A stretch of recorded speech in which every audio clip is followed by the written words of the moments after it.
Welcome to my YouTube channel. Phi kwa ban kran pharang kane kaching hikai kan yarab ya phi lada phi sngew chung man toy na kane ka video wanam klat ban shelem shek perlok la ne hyeng hasam jong phi wanam klat ru ban check ya ki link hapo description bangal adap upload tangata aleng ni page ya kane kaching hikai.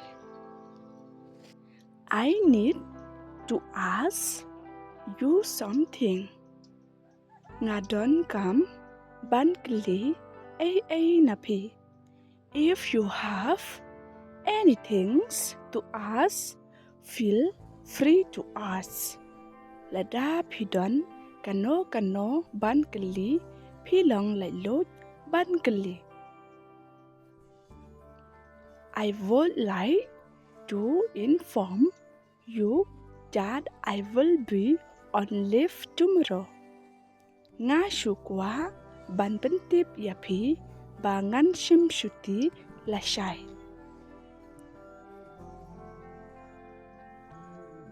I have some work to do. Nga don kato kat ne ki kam ban le. Please do something before it's too late. Sngew bha le ai shwa ba kapor kandial. Please do the needful.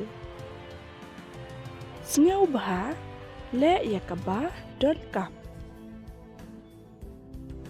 I know you don't love me. Nga tip him I yanga. You don't understand how much I love you.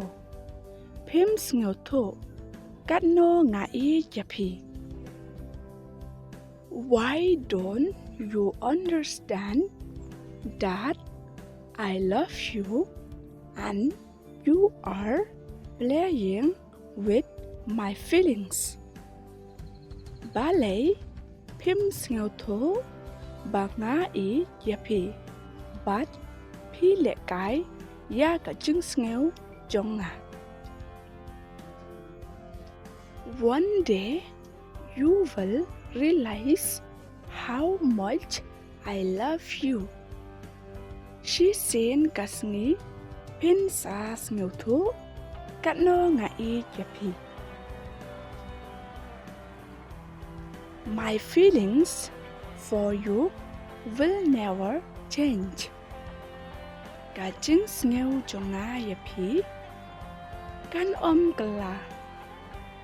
Even though you are not mine. What lada him day ka chonga. Just now my feelings are true. To tip ba ka chứng sngew chonga kalong ka ba shisha.